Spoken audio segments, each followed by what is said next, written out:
నా పేరు గణేష్. నేను డిఎస్ఏ డెమోక్రటిక్ స్టూడెంట్స్ అసోసియేషన్ రాష్ట్ర అధ్యక్షుడిని. ఈ రాష్ట్రం లోపల డ్రగ్స్ అనేది స్మార్ట్ ఫోన్ ఎంత అలవాటు పడారో చాలామంది విద్యార్థులు కానీ ప్రజలు కానీ డ్రగ్స్ కూడా అదేవిధంగా అడిక్ట్ కావడం జరిగింది.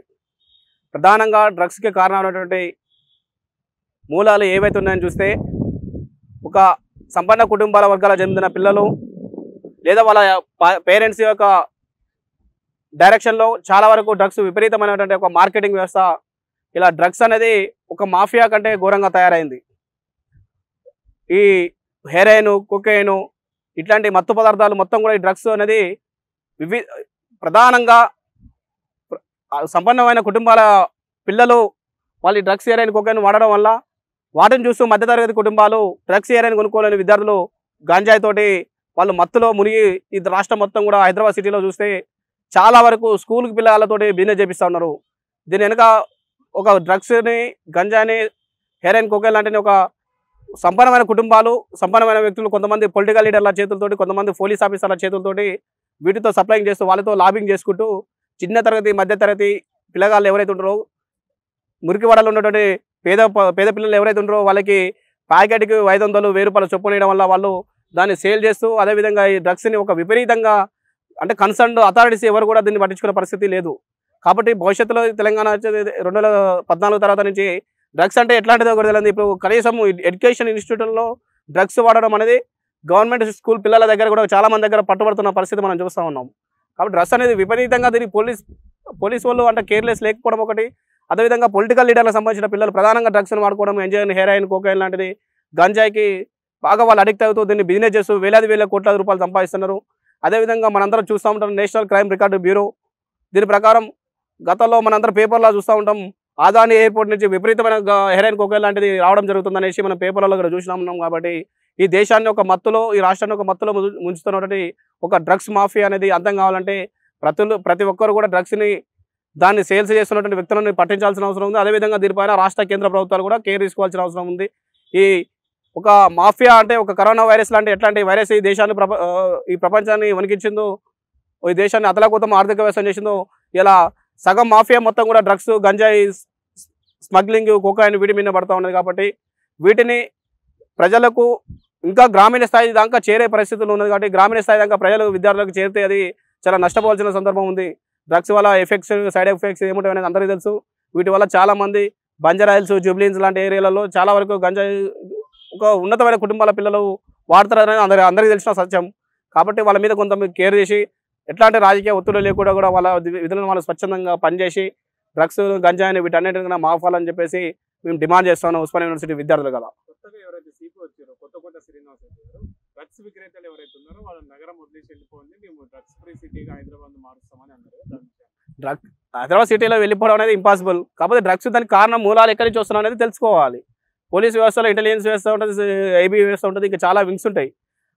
డ్రగ్స్, నార్కోటిక్స్ సంబంధించిన బ్యూరో వాళ్ళు ఉంటారు. నార్కోటిక్స్ బ్యూరో వాళ్ళు వీళ్ళు మొత్తం కూడా ప్యూర్ ఇంటరాగేషన్ చేసి ఈ డ్రగ్స్ ఎక్కడి నుంచి మూలాలు వస్తున్నాయి ఏమిటి అనే విషయాలు దేశవ్యాప్తంగా మీరు అందరూ చూస్తూ ఉంటారు. చాలా వరకు ఫేమస్ డ్రగ్స్ కేసులలో ఈ ముమైద్ ఖాన్ లాంటి వాళ్ళు, లేకపోతే ఈ మధ్యన కేసు ఒకటి వచ్చింది కదా, అతను హీరోలకు సంబంధించిన drugs case.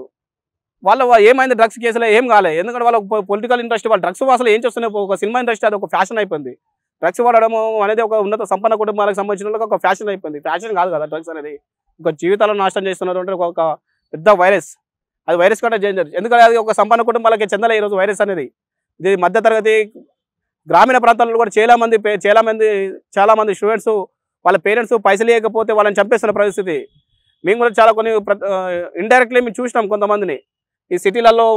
Main railway station అయితే ఏవైతే ఉంటే రైల్వే స్టేషన్ ఏరియాలో ఉన్న గంజాయి అనేది అది చాలా సాధారణంగా వివిధ ప్రాంతాల నుంచి తరలిస్తూ గంజాయి ఇక్కడికి రావడం జరిగింది. కానీ హెరాయిన్, కొకైన్ లాంటి ఒక సంపన్నమైనటువంటి ఒక పెద్ద సిటీలలో, టౌన్లలో వీటిని బడా రాజకీయ నాయకులు, బడా పోలీస్ ఆఫీసర్లు ఉన్నారు. శ్రీనివాసరెడ్డి చెప్పినట్టుగా ఇంకా ఈ సమాజంలో డ్రగ్స్ రహిత రాజ్యాంగ లేదా ఈ రాజ్యాంగ స్టేట్గా చేద్దామంటే దానికి అభినందిస్తాము. అదేవిధంగా దీనికి సంబంధించిన ఎవరు ఉన్నా కానీ ఒకసారి వాళ్ళని నార్కోటిక్ డ్రగ్స్ బ్యూరో ద్వారా వాళ్ళు టెస్ట్ చేసినట్టయితే ఒకనొక సందర్భంలో పొలిటికల్ లీడర్లే నువ్వు డ్రగ్స్ వాడతానే కాదు, డ్రగ్స్ అందరూ వాడతారు అనే విషయం వాళ్ళకు కూడా తెలుసు. కాబట్టి నిజంగా జెన్యున్గా ఈ సమాజానికి తెలియజేసింది ఏంటంటే డ్రగ్స్ రహిత రాష్ట్రంగా చేయాలనుకుంటే ఫస్ట్ వీటి మూలాలు అయితే ఎక్కడ ఉంటారో పొలిటికల్ వ్యవస్థ నుంచి మొదలు పెట్టుకుంటే పోలీస్ వ్యవస్థ నుంచి మొదలు పెడితే రెవెన్యూ వ్యవస్థ నుంచి అడ్మినిస్ట్రేటివ్ వ్యవస్థలు అందరి వ్యవస్థలు కూడా చాలా మందికి డ్రగ్స్ వాటి మూలాలు తెలుసు. కాబట్టి ఆ డ్రగ్స్ అనేది ఇక్కడికి ఈ రాష్ట్రంలో కూడా సప్లై కాకుండా చూడాల్సిన బాధ్యత పోలీస్ వ్యవస్థ మీద ఉంది. అదేవిధంగా పొలిటికల్ వ్యవస్థ మీద ఉంది. వాళ్ళ పిల్లలే వాడుకుంటుంటే సమాజంలో ఉన్న బుద్ధిజీవులుగా మధ్యతరగతి కుటుంబాలు కూలీలు చేసుకునే రెక్కాడదని డొక్కాడని పిల్లలు కూడా ఈరోజు గంజాయికి అలవాటు పడ్డా ఉన్నారు. మీరు చూడండి, కొన్ని ప్రాంతాలలో గంజాయి వాడిన పిల్లలు అడిక్ట్ అయ్యి వాళ్ళ ఒక సైకోయిజం తోటి వాళ్ళ పేరెంట్స్ని చంపడం కానీ, లేకపోతే పైసలు లేకపోతే ఫ్రెండ్స్ని చంపడం కానీ చాలా మందిని చూస్తూ ఉంటాం.